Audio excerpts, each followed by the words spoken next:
Terima kasih. Tolong tahu sila. Datuk Seri Yang di-Pertua, terima kasih atas peluang yang diberikan kepada Teluk Air Tawar untuk turut serta dalam perbahasan kali ini. Selaku wakil di barisan pembangkang, Teluk Air Tawar ingin menyentuh isu perpaduan masyarakat dan pemerkasaan wanita, khususnya di kawasan saya. Ini penting kerana demografi kawasan ini adalah berbilang kaum dan kini sedang rancak melalui perubahan pesisir yang pesat.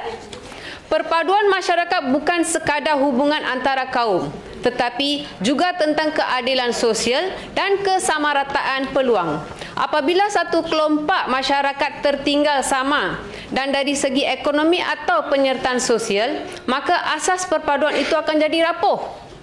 Datuk Seri Yang di-Pertua, di Teluk Air Tawar, ramai wanita, khususnya ibu tunggal dan suri rumah yang bergelut mencari nafkah harian.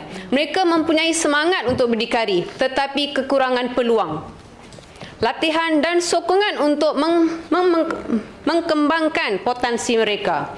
Saya menyeru agar kerajaan negeri memperkenalkan program latihan kemahiran dan keusahawan yang berimpak tinggi.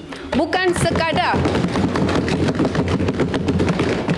sekadar kursus jangka pendek, tetapi program yang mampu menjamin pendapatan tetap serta membina keyakinan diri golongan wanita B40. Pada masa yang sama, saya ingin menarik perhatian Dewan terhadap masalah kekurangan mesin ATM di beberapa kawasan Teluk Air Tawar. Masalah ini nampak kecil, tetapi sangat menyulitkan penduduk, terutamanya warga mas dan wanita yang tidak mempunyai kenderaan sendiri. Ramai terpaksa ke kawasan luar semata-mata untuk mengeluarkan wang tunai. Saya mohon agar kerajaan negeri dapat berbincang dengan institusi perbankan bagi menambah kemudahan mesin ATM di lokasi yang strategik sebagai langkah memperkukuh kesejahteraan masyarakat. Datuk Seri Yang di-Pertua, di kesempatan emas dan ruang megah ini, Teluk Air Tawar ingin membawa perhatian Dewan kepada keperluan memperkukuh penyertaan wanita dalam kepimpinan dan pembuatan dasar negeri. Sudah tiba masanya kerajaan negeri menyeleti pelaksanaan sistem TOS, Top Up Women Only Additional Seat. Sistem TOS bukan sekadar menambah kerusi, tetapi satu sistem perwakilan yang adil bagi memastikan suara wanita turut berada di meja keputusan. Apabila lebih ramai wanita terlibat dalam dasar dan tabik urus negeri, keputusan yang diambil akan lebih inklusif,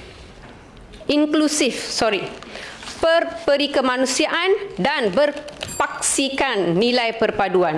Saya percaya pelaksanaan TOS bukan sahaja memperkasa wanita, tetapi juga mengukuh struktur sosial dan keharmonian masyarakat.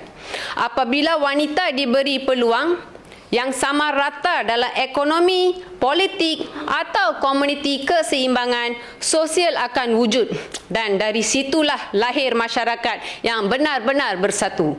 Datuk Seri Yang di-Pertua, saya berharap kerajaan negeri tidak melihat isu ini sebagai retorik, tetapi sebagai agenda reformasi sosial yang perlu disegerakan. Kita mahu Pulau Pinang bukan sahaja dikenali sebagai kemajuan ekonominya, tetapi juga kerana keadilan sosial, kesaksamaan gender dan perpaduan rakyatnya. Sekian, terima kasih. Permatang Pasir, saya silakan. Terima kasih Yang Berhormat. Minta maaf saya tak apa sihat lagi kerana banyak program yang datang ni. Alhamdulillah saya sampai juga kat sini. Saya N11 Pematang Pasir, iaitu berkenaan saya berdiri di sini di Dewan ini yang mulia ini bukan daripada polisi, iaitu dari masyarakat Pematang Pasir yang bersuara selama 8 tahun berturut-turut bila mereka memikirkan masalah hujan yang turun akan banjir. Okey, seperti yang dikatakan pepatah Melayu berkata, lama belayar baru berlabuh, banyak diharap baru bertemu. Namun bagi penduduk Matang Pasir, nampaknya harap masih terapung-apung menanti pelabuhan janji yang tidak tunjuk tiba.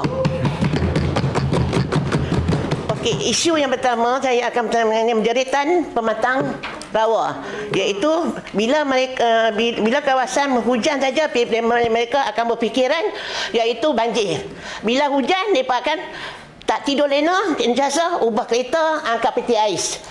Bilakah mereka masalah mereka fikir bila hujan saja sampai sehari, otak mereka fikir banjir.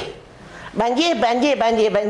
Jadi saya perwakilan bagi mereka, itu Matang Pasir, ingin bertanya kepada Esko yang ada sini, bilakah akan boleh masalah ini diselesaikan?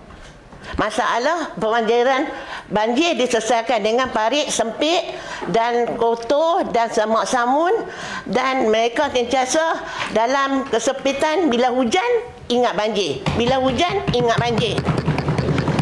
Kadang-kadang sampai 1 tahun 2 kali mereka kena tukar peti ais. Lagi teruk pada yang masyarakat wanita yang ada, dan ini lagi teruk. Buat keluar duit habis beribu-ribu beli peti ais, beli mesin mesin. Banjir ini boleh atasi kalau kita bersama-sama bergotong royong membuatkan parit bagi besar, dan bersama-sama iaitu kita asasi iaitu daripada Matang Pasir ke Sungai Dahaka, membesarkan dia tidak memanjirkanlah, kita buat macam ni kan. Jadi inilah suara-suara rakyat. Suara rakyat yang mengatakan banjir sentiasa menghasati otak mereka, sentiasa fikir banjir, ubah kereta, ubah peti ais, ubah kereta, ubah peti ais. Selama dekat hampir 10 tahun. Kalau Pantang Rawa boleh saya bawa pergi, bila banjir daripada di belakang rumah mereka ada perahu. Mohon mencelah Datuk Seri Ketua. Di Matang Rawa ada perahu. Mereka sediakan perahu di Matang Rawa. Mohon mencelah. Boleh? Saya sediakan. Okey, seperti mana ahli kawasan Pematang Pasir kata, semua luahan isi hati daripada penduduk Pematang Pasir selama 8 tahun. Benda ini mungkin boleh saya bawakan untuk dibahaskan, tetapi untuk peringatan lagi sekali pada Pematang Pasir, saya baru memegang kerusi ini. Jadi saya perlu merujuk kes-kes yang lama pada orang esko-esko yang sebelum ini. Okey, harap Pematang Pasir bersabar. Ya, okey, saya jawab balik jawapan dia. Saya jawab balik. Okey, YB baru dari dalam ni, tapi YB boleh baca daripada buku-buku, surat-surat yang mana ada dalam ini. Berapa tahun bersuara, rakyat bersuara, masyarakat bersuara. Jadi kita boleh baca, analisis balik berapa tahun dah kita hadapi, walaupun kita baru hari ini duduk dalam parlimen. Betul. Saya akan rujuk dan baca balik semua luahan laporan-laporan daripada Pematang Pasir. Maka YB tak baca lah.